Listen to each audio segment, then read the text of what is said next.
Como é bom cantar as maravilhas de Deus, como é bom trilhar os seus caminhos.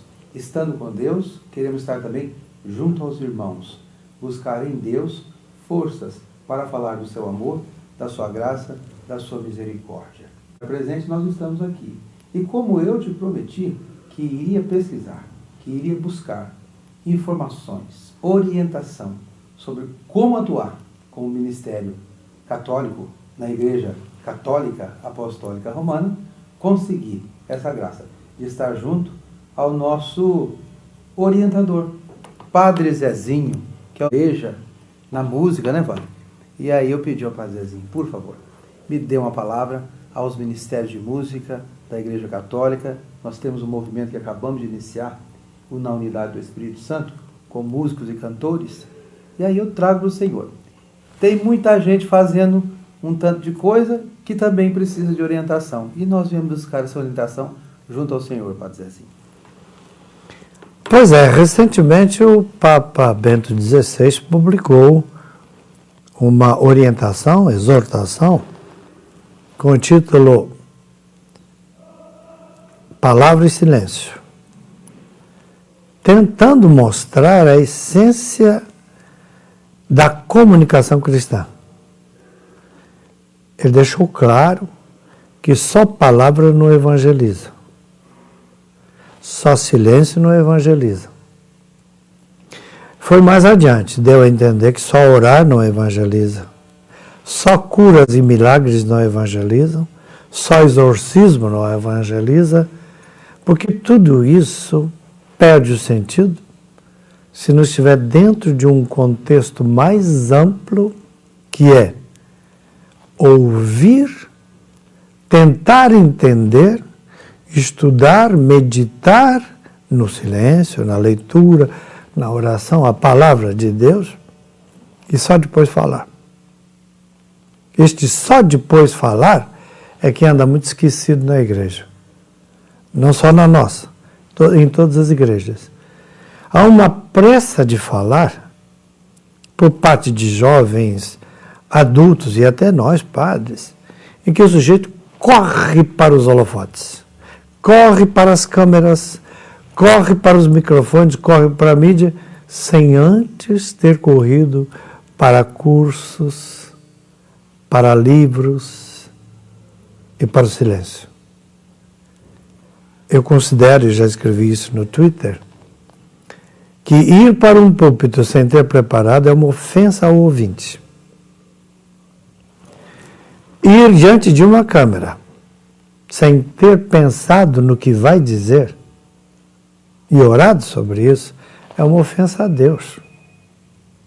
Disse e insisto, porque eu dei 30 e tantos anos de aula de comunicação, que a gente não pode reduzir a comunicação a uma das suas atividades. A igreja não é só pintura. A igreja não é só desenho animado. A igreja não é só livro. Evangelizar não é só CD. Não é só programa de televisão, não é só rádio, não é só violão, não é só cantar na liturgia.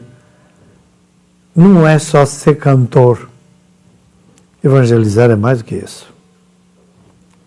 Se você escolher uma das maneiras de evangelizar, que seja um livro, um desenho, uma pintura, uma dança, uma canção, um CD, entenda que é só uma maneira.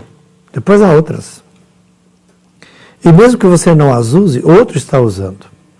E esse conjunto de obras, pessoas, temas colocados em comum é que fazem a evangelização da igreja. Eu não sou evangelizador se eu só canto.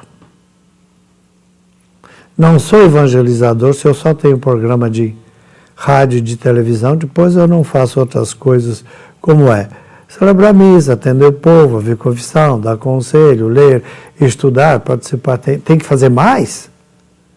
Não posso reduzir a comunicação àquilo que eu faço. Eu não sou comunicador se só sei fazer isso.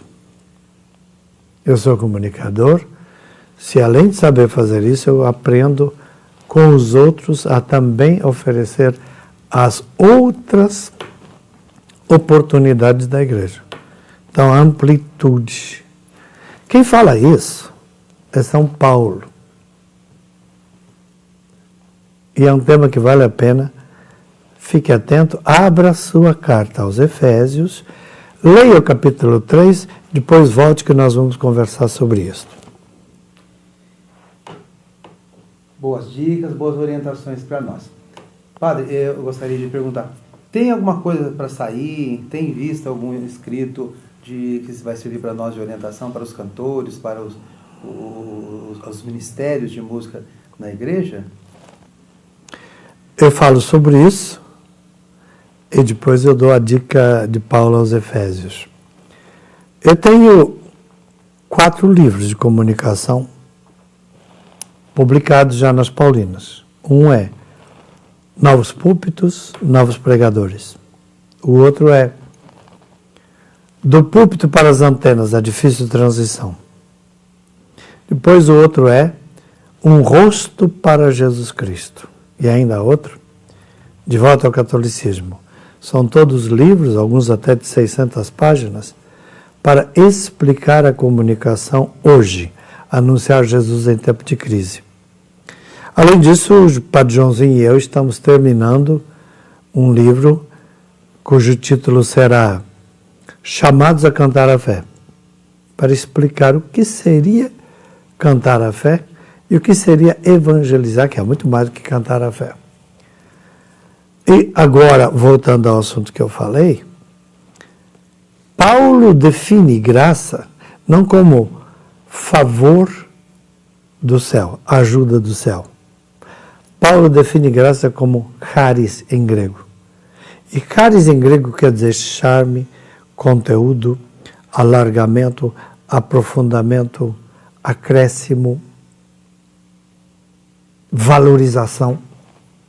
Ele coloca isso na carta aos Efésios, capítulo 3, do verso 18 em diante, que ele esperava para os Efésios que eles crescessem,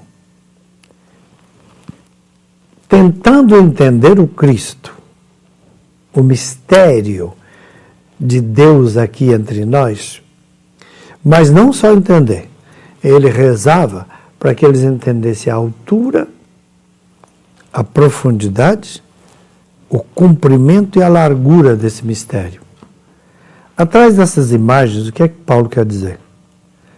Desejo para vocês a graça de uma comunicação plena. Quero que vocês ampliem seus conhecimentos sobre Jesus para que vocês vejam a altura, o céu.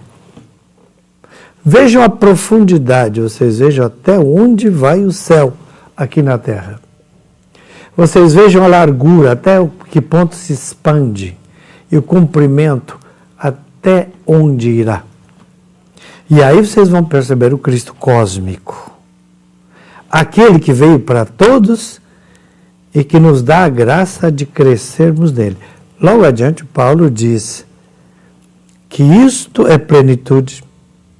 E ele chama atenção para o fato de que quem tem isto e quem busca isso, Deus vai dar para ele mais do que ele pediu.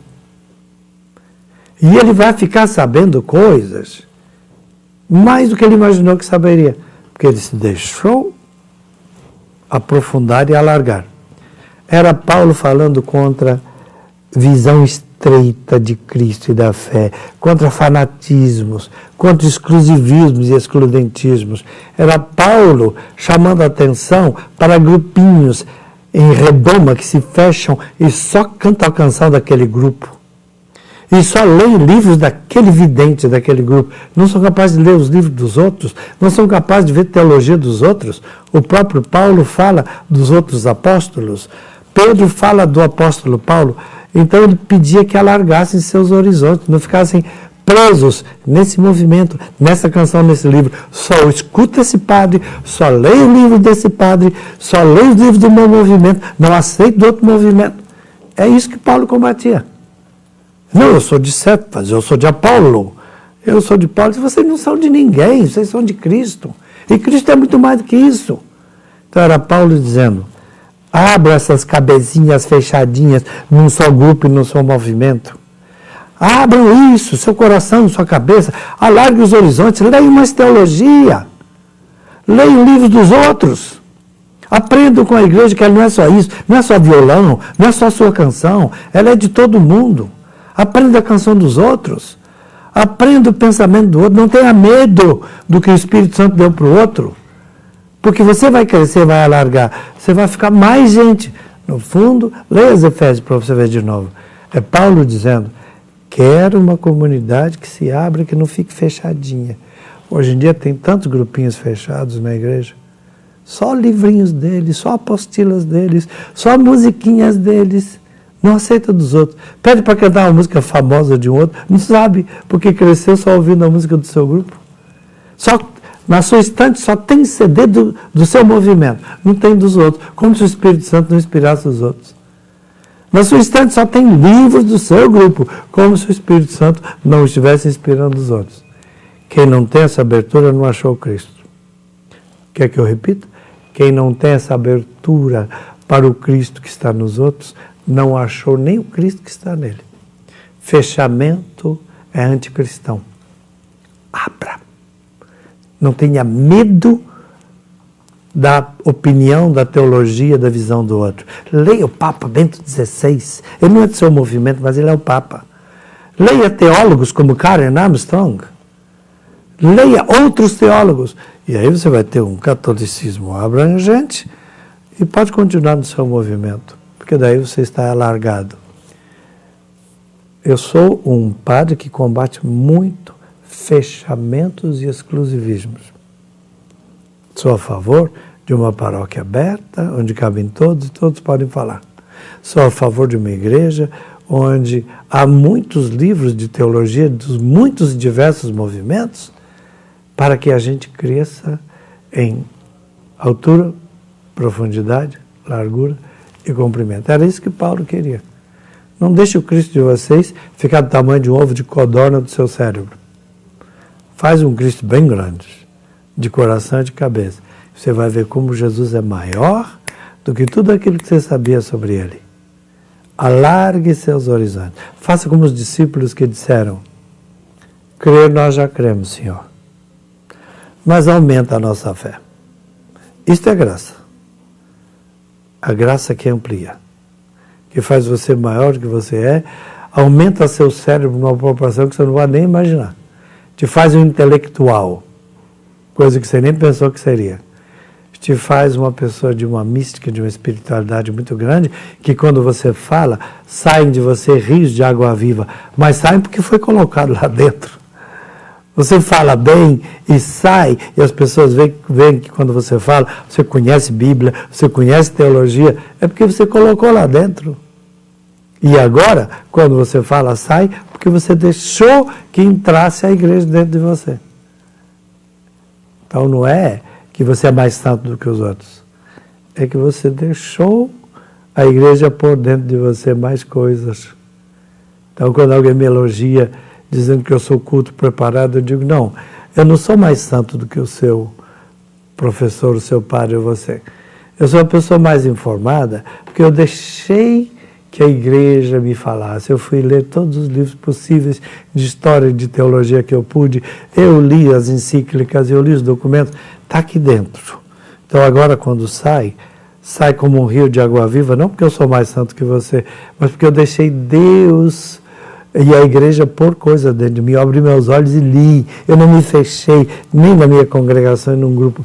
Eu quis a sabedoria de todos os movimentos de igreja, porque eu queria estar a serviço de todos. Faça a mesma coisa, alargue o coração e os horizontes, e quem sabe um dia vão dizer de você também, nossa, quando ele fala como quem sabe.